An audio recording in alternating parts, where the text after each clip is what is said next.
Hi everyone, Assalamu alaikum warahmatullahi wabarakatuh. Fatan kowa na lafiya, fatan kowa na cikin ƙoshin lafiya.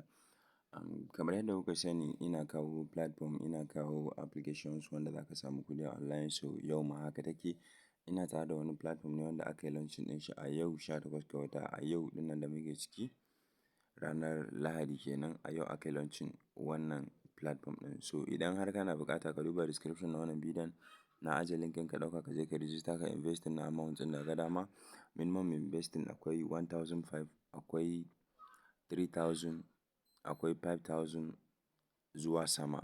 So kamar yadda kuka san platform ko kuma waɗanda ma ba su sani ba in musu bayani shine, shi platform a ko da yaushe is a legit idan yana biya, sannan kuma is a scam idan ya daina biya.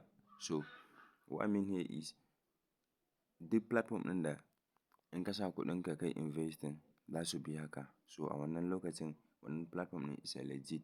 So kuma lokacin da aka ce ka tara kuɗi a cikin platform ka yi withdraw bai ba, ko kuma misali dai an cuce ka kuɗinka ko da a ce ya biya wani, so wannan abun fa is a scam.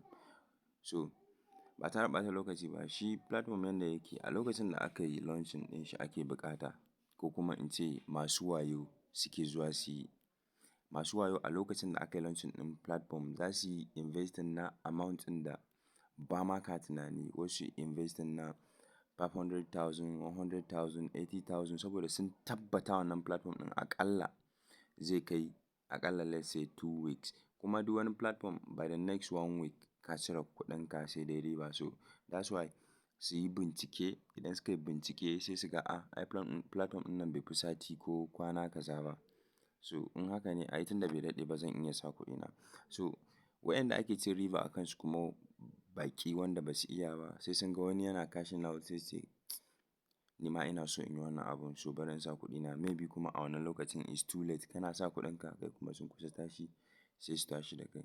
So this is the right time da ya kamata ka investing. In sha Allahu duk abin da ka sa za ka ci riba, za ka cire kuɗinka sannan za ka ci riba ma.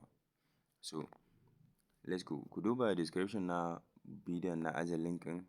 Idan na ajiye link ɗin, ko ku duba first comment na ajiye link na wannan platform ɗin, sai ka danna akan link ɗin zai kawo ka inda za ka yi register da komai. So register is very simple. Kawai za ka zo ka sa number wayanka a farko. Misali banda dai zeron farko, misali 081 ko 070 to ba ka sa zeron farko ba. So let's go with 70, 26, 40. So just like this, za ka cire zeron farko, gun invitation code ka bar shi a nan. Wannan kuma gurin caption, abin da yake a nan gurin, abin da yake a nan shi za ka kwafa ka sa a nan. Ga shi nan shine 0047. So za ka samu password ka sa. Let me just go with 1, 2, 3, 4, 5, 6. Amma ban ce ka sa 1, 2, 3, 4, 5, 6 ba. Kawai dai I'm just doing it because this is not my main account. Sannan ba shi ne wannan account ɗin da na yi invest a kai ba. So zan iya sa ko wannan password. Kawai dai ina so in nuna muku ne, sai ka danna akan sign up. So in ka danna akan sign up za ka iya saving password ɗinka saboda kowane time in ka dawo ba sai ka sa password ɗinka ba. So this is it. Wannan shi ne home page na application ɗin. Ga home page, ga gurin withdraw, ga gurin team, gurin referral kenan, ga kuma profile ɗinka. So next thing abin da ya kamata ka yi shi ne ka yi investing. Ka san nawa za ka yi. Okay, let's review their package. Bari mu ga package ɗinsu yanda suke da shi. Ga na farko suna da na 1,500 da na faɗa muku. Shi ne ƙarami. Za ka sa 1,500 kullum zai kawo ma 225. Sannan in ka ga dama za ka sayi wannan na biyu, za ka sa 3,000 kullum zai kawo maka 600. Kun ga a kwana biyu za ka dinga withdraw kenan. Za ka iya sa kuma 5,000 kullum za ka cire 1,100. Kun ga a cikin kwana biyar ka mayar da kuɗinka da riba. Sannan za ka iya sa 10,000 kullum za ka samu 2,300. Shi ma a cikin kwana biyar ka cire kuɗinka da riba. Sannan za ka iya sa na 30,000 kullum za ka samu 7,200. Shi kuma around 6 days ka cire kuɗinka. Sauran days ɗin kawai za ka dinga cire riba ne. So wannan platform ɗin yau ya fito, ba dogon bayani zan muku ba. Wasunku sun san yadda platform yake. So yanzu idan ka ga wanda ya ma za ka siya, you just click on buy. Misali zan siya wannan na 3,000. I'll just click on buy like this. Sai in zaɓi getaway na biyu saboda ya fi saurin transaction. Then I will click on purchase. I'm sorry, sun canza gateway ɗin, ka zaɓi na farko. In ka zo nan za ka biya ka zaɓi gateway na farko.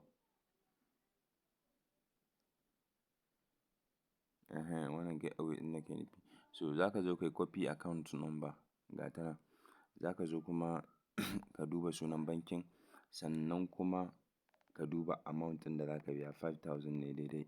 So ka yi copy account number, ka yi head over to your bank account.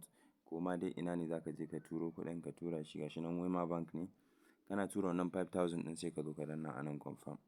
Kana yi in seconds ya shiga account ɗinka. Yana shiga account ɗinka directly za su siya ma wannan package ɗin kawai kullum a daidai time ɗin da ka yi investing, a daidai time ɗin za su ajiye ma wannan daily income ɗin naka. Daga lokacin da kai ka yi minimum withdraw to daga lokacin za ka yi withdraw duk abin da kake da shi. So minimum withdraw nasu shine 1,000 kamar yadda kuke gani. Kuma idan ka yi withdraw it takes only 5 minutes. Ba ma ya kai wa 5 minutes saboda na yi withdraw a yau. Ba ma ya kai wa 5 minutes yake shiga account ɗinka. So idan kana so ka withdraw ka tara kuɗinka, you just click on withdraw gashi nan a ƙasa. So akwai buƙata da ka yi binding na bank app ɗinka. So sai ka zo ka danna nan ka yi binding na bank app ɗinka. Sai ka zaɓi sunan da yake jikin bankinka. Sai ka zaɓi wanne banki kake amfani da shi. Let's go with Jaiz Bank. Then put your account number here.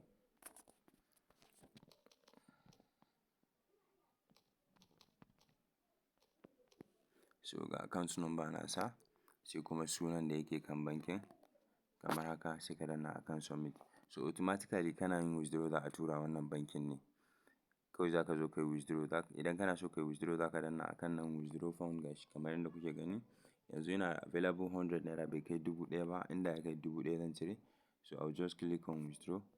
In sa amount misali 1,000.